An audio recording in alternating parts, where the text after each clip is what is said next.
Morning everyone. In my previous lecture, I focused on introduction, advantages, limitations of zero-based budgeting. In this video, I explain you the process of ZBB means zero-based budgeting. The process of zero-based budgeting. Zero-based budgeting, as we know, decision-oriented budget है. In this budget, rational analysis of budget proposals are made. ZBB, it's highlight the priority projects and proposals.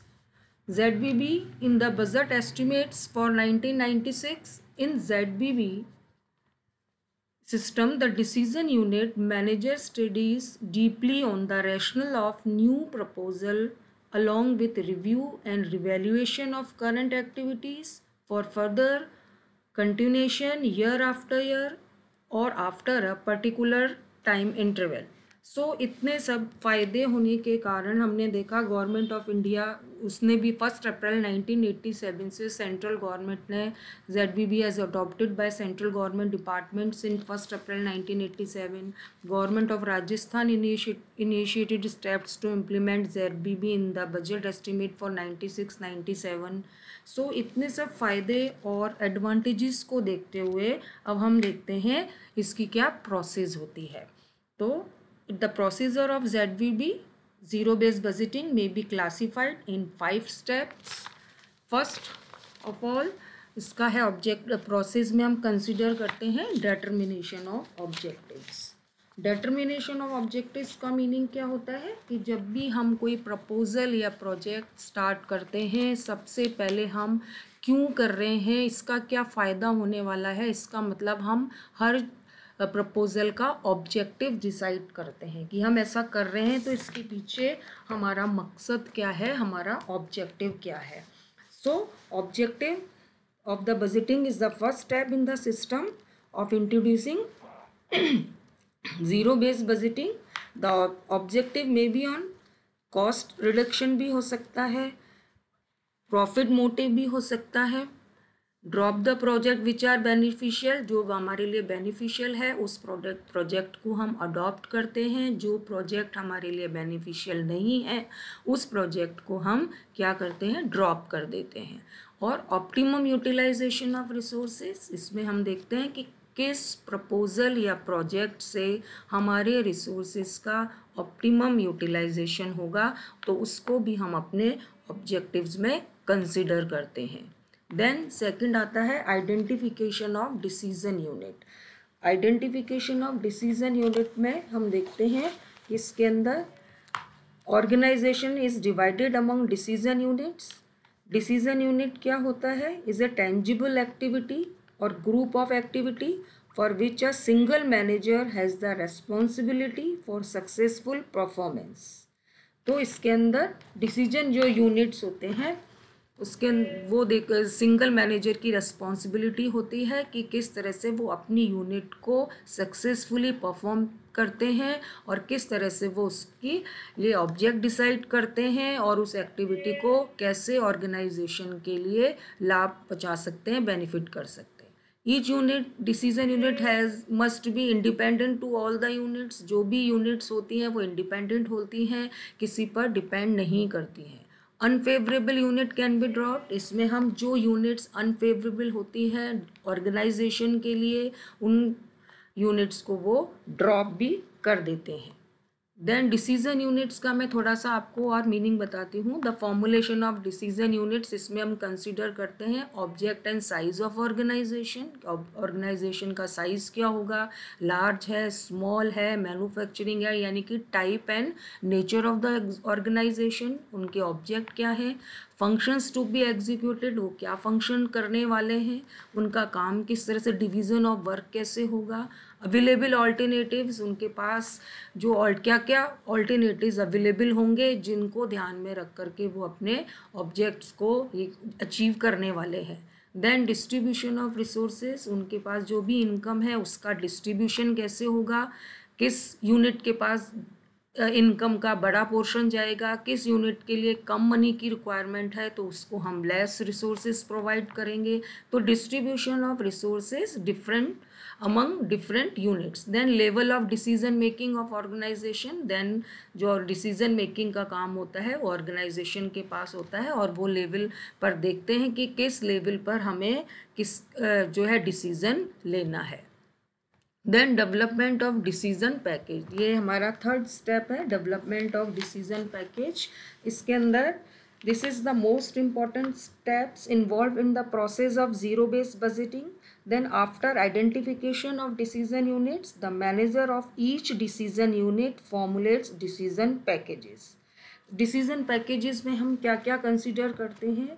Functions or activity, goals and objectives, specific measure of performance, benefit to be derived from financing the activity, the project cost of the packages and alternative ways of performing the same activity. ये सब चीज़ों को हम development decision package में consider करते हैं. Then ranking of decision packages.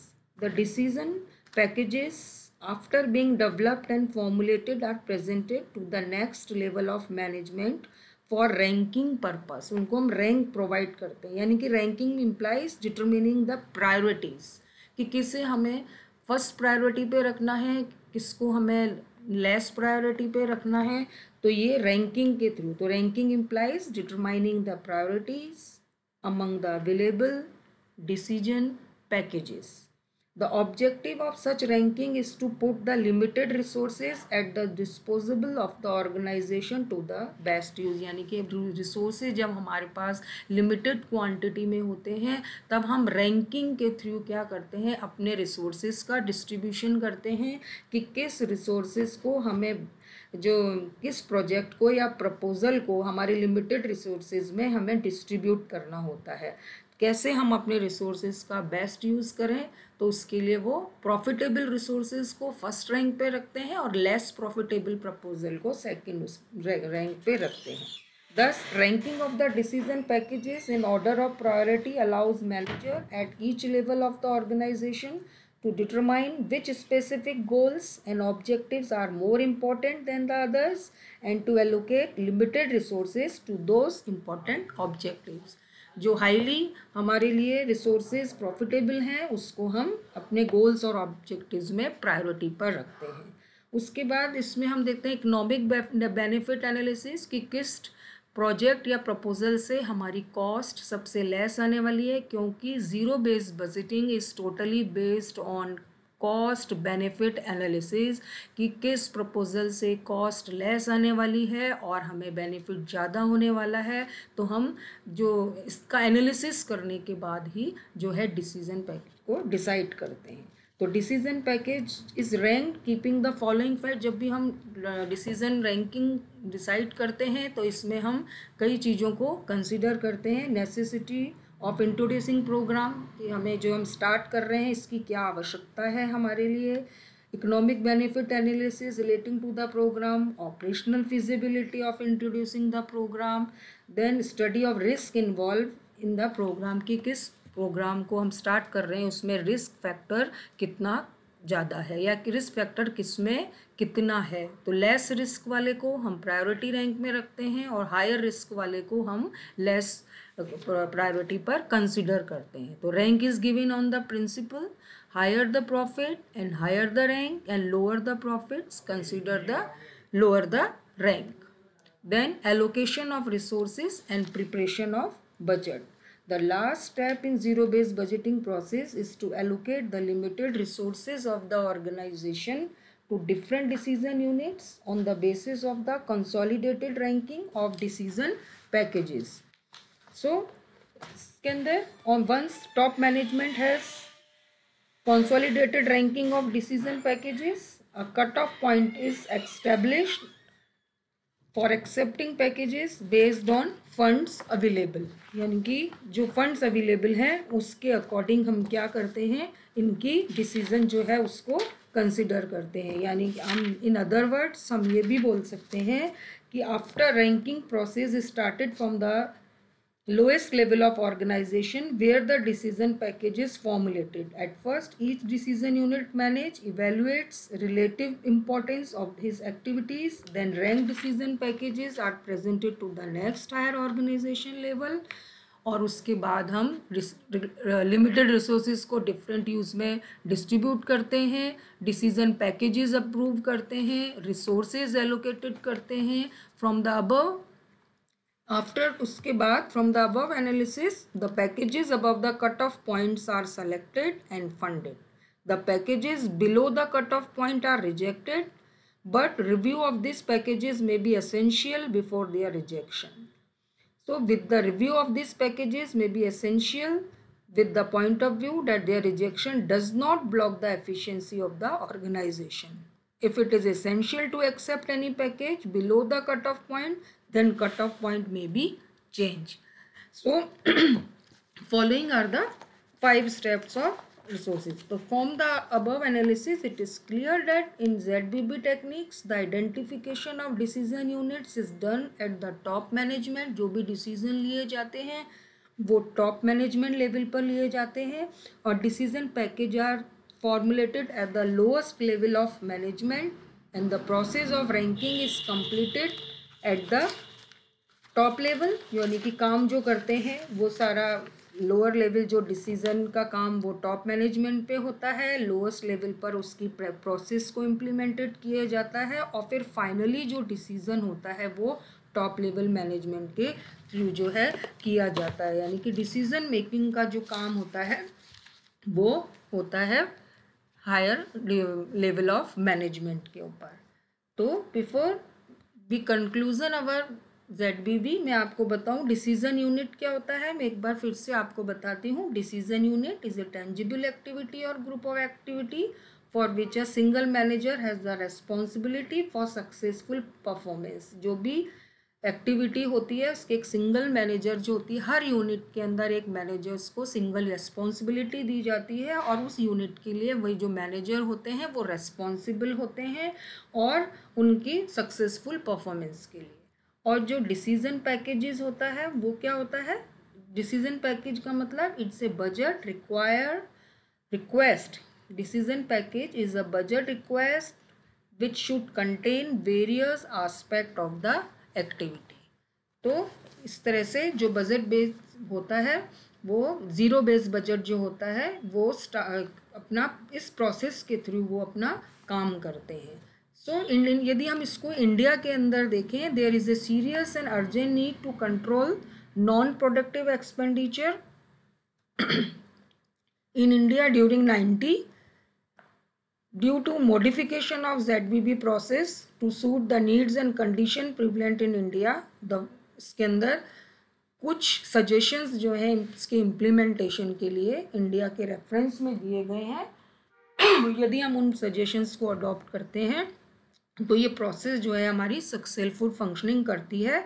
तो इसमें सबसे पहले ट्रेनिंग ऑफ एम्प्लॉयज़. जब भी हम ZBB को इम्प्लीमेंटेशन करते हैं तो सबसे पहले हमें एम्प्लॉयज़ को ट्रेनिंग दी जानी चाहिए, क्योंकि ये नए सिरे से नए तरीके से इसमें हम बजट बनाते हैं. प्रीवियस डाटा कंसिडर नहीं कर रहे हैं प्रीवियस. तो इसके अंदर नया बजट बनाने के लिए हमें स्पेशलाइजेशन की रिक्वायर्ड होती है, स्पेसिफिक पर्सन्स की रिक्वायर्ड होती है. तो इसके लिए ट्रेनिंग ऑफ एम्प्लॉयज़मेंट की भी रिक्वायरमेंट होती है. तो जो भी हायर सीनियर एग्जीक्यूटिव होते हैं सबसे पहले वो उनका हेड ऑफ द जो डिपार्टमेंट होते हैं वो अपने सबॉर्डिनेट को थ्रू ट्रेनिंग इस काम के लिए एक्सपर्टाइज करते हैं. फिर इसमें यूज़ ऑफ कंप्यूटर्स का जो है इसमें बहुत इम्पॉर्टेंट रोल होता है, क्योंकि वेरियस क्राइटेरिया डेटा एनालिसिस सब जो होते हैं with the help of computer database can be created and used for sealing up of forms and also analyze the data with various criteria. Simple. उसके बाद है top management support. It is observe that organisation in India successful implemented ZBB where the CEO was convinced of it and supported wholeheartedly. यानी कि जब तक CEO qualify नहीं होंगे, qualify का मतलब ये है कि वो उनमें एफिशिएंट प्रॉपरली फंक्शन नहीं कर पाएंगे या अपने सबॉर्डिनेट को प्रॉपरली कन्विंस नहीं कर पाएंगे, वो खुद उस यूनिट्स के लिए एक्सपर्टाइज नहीं होंगे तब तक वो काम ढंग से नहीं कर पाएंगे। तो टॉप मैनेजमेंट का support lower level of management के साथ सपोर्ट होना, हेल्दी सपोर्ट होना चाहिए और उनको फुली मोटिवेशन के थ्रू काम कराना चाहिए।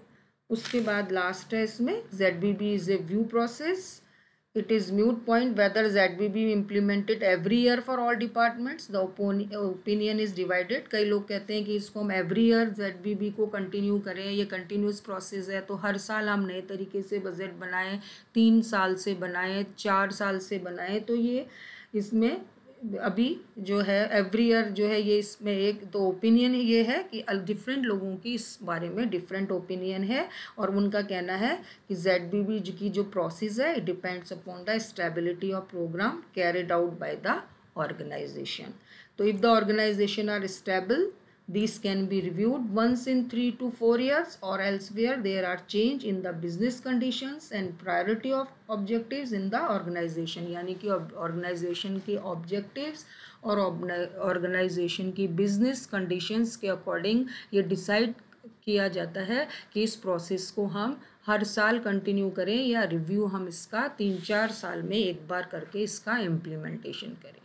सो ये इस तरह से मैंने आज आपको प्रोसेस ऑफ ZBB के बारे में जो है एक्सप्लेन में बताया। Okay then, thank you.